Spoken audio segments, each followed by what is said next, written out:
জামিয়া ছিদ্দিকিয়া টাইটেলবানত মাদ্ৰাছাত চলিত বৰ্ষত সুখ্যাতিৰে উত্তীৰ্ণ হোৱা 8 গৰাকী ছাত্ৰীৰ সম্বৰ্ধনা।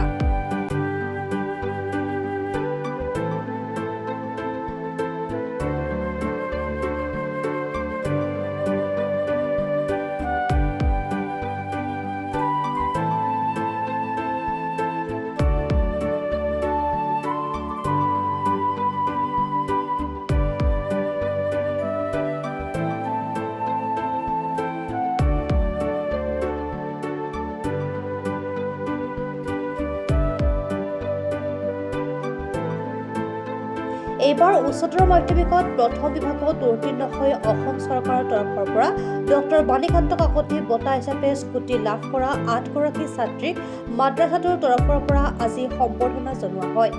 উল্লেখযোগ্য যে দাঁতিয়ালেবুৰীৰ জামিয়া ছিদ্দিকিয়া টাইটেলবানত মাদ্ৰাছা হৈছে লাহৰীঘাট আৰু মৈৰাবাৰী অঞ্চলৰ একমাত্ৰ ইছলামিক আৰু সাধাৰণ দুয়োটাৰে যৌথ নাৰী শিক্ষাৰ উচ্চ শিক্ষানুষ্ঠান। ছোৱালীৰ কাৰণে আমি ইণ্টাৰ্ণ কৰি আছোঁ। ইহঁতে নিটত যদি আল্লাহ তৌফিক দিয়ে তেলে নিশ্চয় পাব বুলি আশা।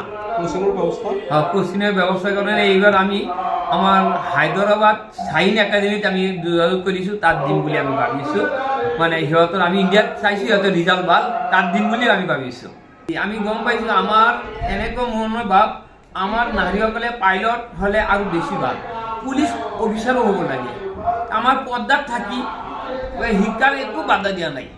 আমি 3-4 বছৰ আগত পাইছিলোঁ, এটা মলেছে এটা ছোৱালী মানে পাইলট গোটেই মেকআপ লগাই চলাইছিল ফ্লাইটত। আমি সেই বাৰ এতিয়াও কওঁ, আমি মানে কোনোবা জলতাত গ'লে সেইটো নাগৰিকতা সদায় ভাবোঁ আৰু কওঁ যেন আমাৰ ছোৱালী এনেকুৱা হওক, যেন পাইলট হওক, পুলিচ অফিচাৰ হওক, ইঞ্জিনিয়াৰ হওক, য'ত নাৰীসকলক ইছলামিক আৰু সাধাৰণ শিক্ষা প্ৰদান কৰা হয়। মাদ্ৰাছাখনৰ পৰা সুখ্যাতিৰে উত্তীৰ্ণ হৈ মাদ্ৰাছাখনলৈ সুনাম কঢ়িয়াই অনা ছাত্ৰীসকলৰ লগতে ছাত্ৰীৰ অভিভাৱকসকলকো আজি এক বিশাল আয়োজনেৰে সম্বৰ্ধনা জনায়। আমি এইটো বানাত মাদ্ৰাছা 2001ত আৰম্ভ কৰিছিলোঁ। কিন্তু 2001ত আৰম্ভ কৰাৰ পিছত 2013 চনলৈ অকলে আৰোহী কৰাইছিলোঁ। পিছত আৰোহী কৰাৰ পিছতো দেখিলোঁ মানে বহুতো অসুবিধাত পৰে। আমি মাছলা যিমানেই জানো তথাপিও অসুবিধাত হয় আমাৰ চলাই কাৰণে। তাৰপিছত আমি ইয়াত দৌৰাদি চলিছোঁ আৰু মেট্ৰিকলৈ আৰম্ভ কৰিছোঁ। মেট্ৰিক আৰম্ভ কৰাৰ পিছতে মানুহক গম পাইছোঁ যে মানুহ সকলোৱে মানুহে চাই দুটা একেলগে পঢ়া। যেতিয়া এইবিলাক আমি ইনশাল্লাহ এইবাৰ আমি কলেজো খুলিছোঁ। পিছত 2 বছৰ পিছত আমি এতিয়া ছায়েন্স আৰ্টছ সকলো খুলিছোঁ, ডিগ্ৰীলৈ আছে। কিন্তু আলহামদুলিল্লাহ এইবছৰ হাই ছেকেণ্ডেৰীত আমাৰ 8জনী ছাত্ৰীয়ে আমাৰ মানে ফাৰ্ষ্ট ডিভিজন পাইছে। আমাৰ ওৱান ছয়কৰ পৰা সিহঁতে স্কুটি পাইছে। আৰু যোৱাবাৰ 7জনী দিছিল, 3জনী পাইছে। এইবাৰ আমাৰ আশা আছে ইনশাল্লাহ 39জন আছে এইবাৰ আমাৰ ছায়েন্সত।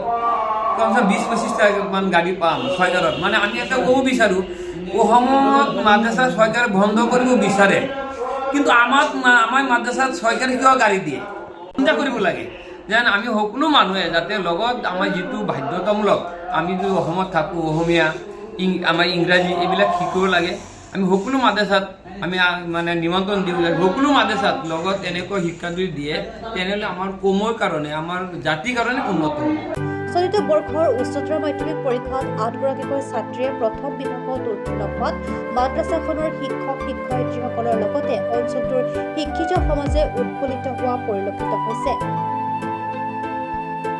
মৈৰাবাৰীৰ পৰা নছিদুৰ ৰহমানৰ ৰিপৰ্ট, তৰাত টাইম ডিজিটেল।